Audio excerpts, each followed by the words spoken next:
On va passer à la bataille des scoops sur le festival de Cannes avec Bruno Solo. J'espère qu'ils vont vous étonner, Bruno, qu'ils vont vous apprendre des choses autour de la table. Je suis né pour être étonné, moi. Thomas Hervé. On va commencer avec en fait le fiasco de la première édition. Parce que si le Festival de Cannes est aujourd'hui le plus grand festival de cinéma du monde, au départ, c'était pas gagné.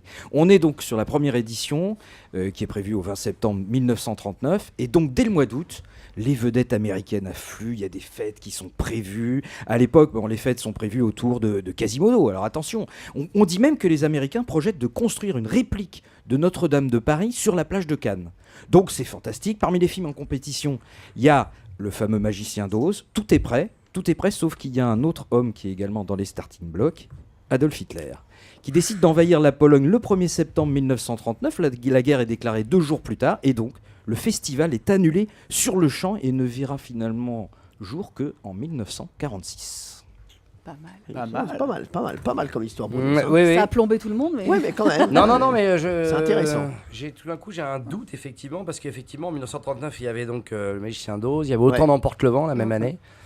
Et je crois qu'effectivement, il y a une histoire comme ça, comme quoi Autant d'emporte le vent n'avait pas pu. Ah non, mais ça, Mais c'est pas vrai faux. Non, attendez, c'est pas vrai. Ah non, c'est vrai, c'est que vrai. Excuse-moi, le mec, il a faux. Non, parce que moi, je voulais me faire payer un séjour par Hanouna.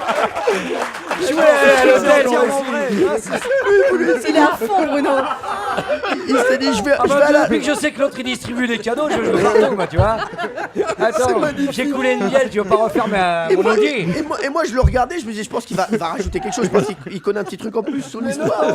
Il était à fond dans le jeu. C'était beau. Allez, Valérie Bélaï. Alors, le Festival de Cannes, c'est le tapis rouge, évidemment. Ce sont les acteurs stars, le strass, les paillettes, et c'est également les affiches. Parce que tous les ans... Faux. Alors là, en faux. Donc, tous les ans, évidemment, vous le savez, le festival met à l'honneur des films et des acteurs cultes. Et cette année, on retrouve Marcello Mastroianni avec ses lunettes noires dans 8,5, le film de Fellini. Une magnifique affiche d'ailleurs. Et il y a 2 ans, c'était Marilyn qui soufflait la bougie d'un gâteau. Et en 1992, le festival avait décidé de mettre à l'honneur la grande Marlène Dietrich.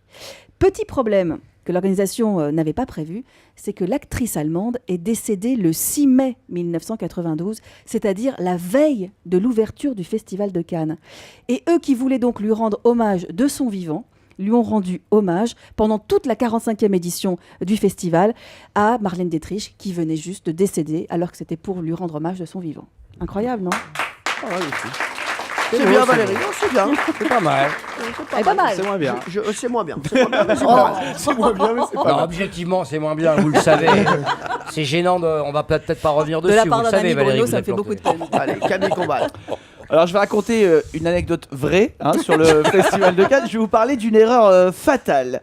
Par exemple, vous connaissez donc évidemment chaque année il y a un président au Festival de Cannes. Là on part en 1980. Le président du festival de l'époque est Robert Favre-Lebré et il souhaite confier la présidence au grand réalisateur Douglas Sirk, qui a notamment signé les films Le Mirage de la vie ou encore Le Temps d'aimer. Elle est dans mon bouquin celle-là. Le Temps de mourir, qu'on peut retrouver aux collections René Château Vidéo. Un télégramme, elle est dans le bouquin. On sent quand vous racontez que vous les avez vus, ces films. Ouais. Ah, vraiment, on sent qu'il les a vraiment bien étudiés. Ouais, j'ai bien bossé.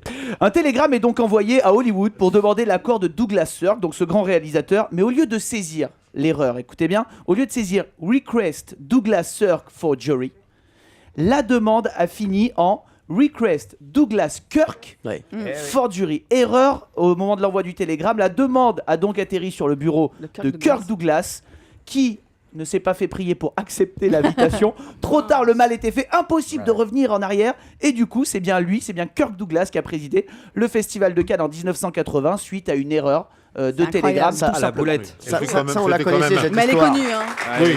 Oh, C'est un peu inventé. Elle est un peu inventée, mais cela dit, je la connaissais Elle aussi. est dans le bouquin de Bruno. Bah oui, elle est dans mon bouquin, tu m'étonnes qu'elle a été connue. J'en ai vendu 50 000 du premier. Mais tant mieux Alors, qu'il elle ait est été là, parce incroyable, qu'il ceci. l'avait bien mérité. Ouais, Pierre Bellemare. Enfin, Douglas Sirk, il a mérité aussi. C'est quand même un des plus Bah oui, grands bien sûr, réalisateurs américains de films romantiques en plus. Alors, Non, la meilleure histoire, Pierre c'est Bellemare. notre jeune camarade. C'est Thomas Hervé. Ah oui. Jeune camarade, oui, je croyais que c'était Camille Combal. Donc, c'est notre camarade, Thomas Hervé, voilà, qui gagne sa première bataille des scoops sur l'invité ou sur le thème. Bravo, Thomas Hervé. Allez, on va se retrouver dans un instant avec le mot de la fin, en hommage au Festival de Cannes qui débute aujourd'hui.